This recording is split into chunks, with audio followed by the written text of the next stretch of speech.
Hello everyone, welcome to today's online class of English class 4th. In the previous video, we complete the exercise number B, homophones and relatable sentence also complete there.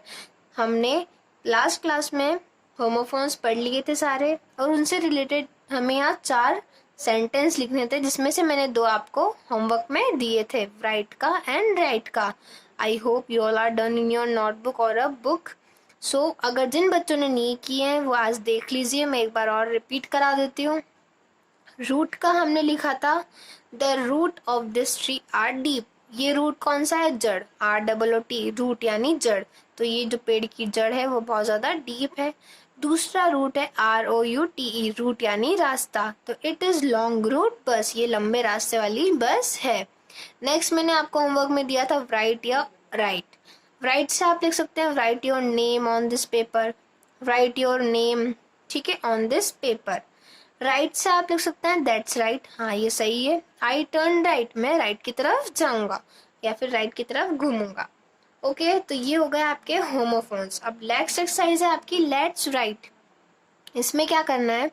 Choose any 2 appropriate words from each of the 2 boxes to describe the aunt. Also make sentence by those words.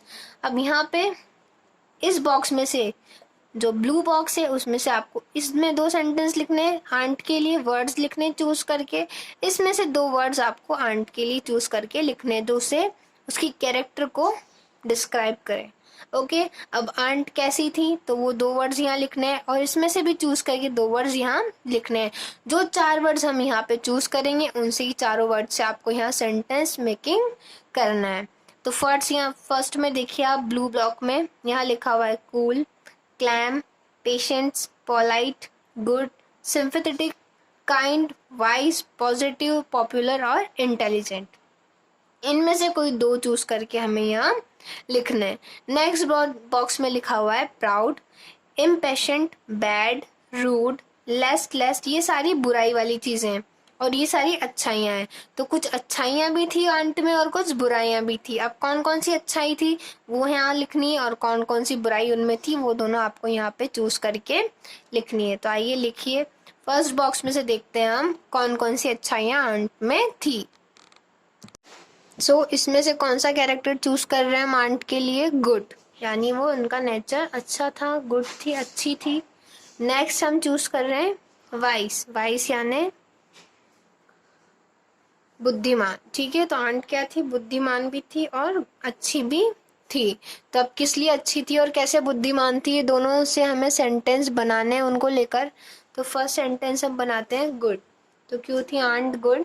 तो लिखिए आप aunt was good because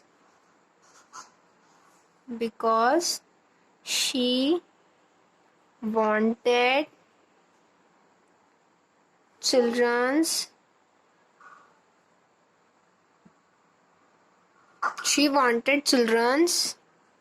children. तो क्या लिखा आपने? aunt was good because she wanted children to learn moral value. आप लिख सकते हैं, फिर मैं इरेज कर दूंगी इसे तो आप नेक्स्ट वाला भी कंप्लीट कर लीजिएगा. मॉरल वैल्यू एक बार आप फर्स्ट में कंप्लीट कर लीजिए. अगर आपके नहीं आता है तो आप नोटबुक में लिख सकते हैं या फिर यहाँ से चालू कर सकते हैं. Because she wanted childrens to know moral value. Okay, तो aunt was good because she wanted children to learn moral value. Moral value यानी नैतिक मूल्य. क्या बताना चाहती थी वो? स्टोरी के माध्यम से, स्टोरी के रूप से मॉरल वैल्यू समझाना चाहती थी कि नहीं चिल्ड्रंस को. तो आप लिख लिए aunt was good because she wanted children to learn moral value. अब नेक्स्ट देखिए, इसे मैं इरेज कर देती हूँ. अब नेक्स्ट है वाइज. तो आप लिखिएगा aunt was wise because wise क्यों थी? वाइज मतलब होता है बुद्धिमान. तो बुद्धिमान कैसे थी वो? aunt was wise because. तो लिखिएगा आप she gave a good end to the story. उनने क्या किया था, एक स्टोरी को एक अच्छी एंडिंग दी थी, इसलिए वो क्या थी, बुद्धिमान थी। तो क्या लिखना है आपको सेकंड पॉइंट में, aunt was wise because she give a good end to the story. Aunt was wise because she give a good end to the story. Okay, ये तो हो गई उनकी अच्छाइयाँ। अब नेक्स्ट है उनकी बुराइयाँ, क्या क्या थी उनमें, तो वो भी हम चूज करते हैं और उनके आंसर्स लिखते हैं। तो इसे मैं इरेज कर देती हूँ, आप नेक्स्ट लिखने के लिए रेडी हो जाइए। ठीक है, अब इसमें से हम पिंक बॉक्स में से चूज करेंगे इम्पेशेंट। इम्पेशेंट यानी होता है बेताब, वो हर चीज के लिए बेताब रहती थी। तो क्या लिखना है, इम्पेशेंट यानी उनमें पेशेंस नहीं थे। ओके, और नेक्स्ट लिखेंगे हम रेस्टलेस।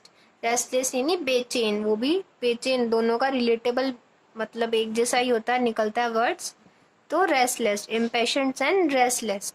तो अब इनसे रिलेटेड हम क्या लिखेंगे, सेंटेंस लिखेंगे। तो आंट वाज, सबसे पहले हम ले लेते हैं रेस्टलेस या फिर impatient. Aunt was impatient because, BEACUS, because क्यों थी, शी बिकम एंग्री, वो क्या हो जाती थी, जल्दी से गुस्सा हो जाती थी, ऑन चिल्ड्रंस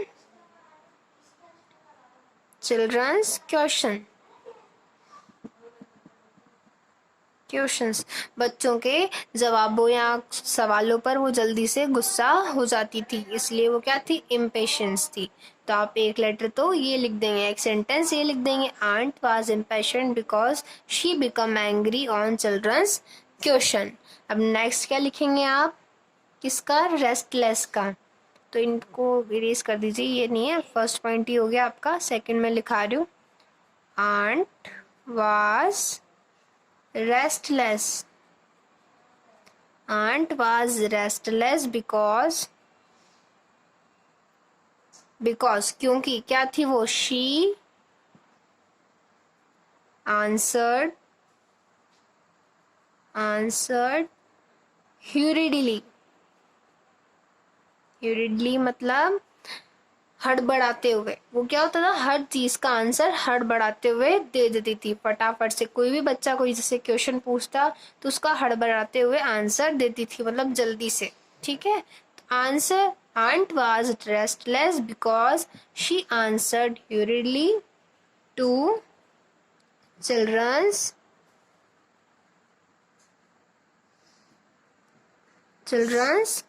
क्वेश्चन।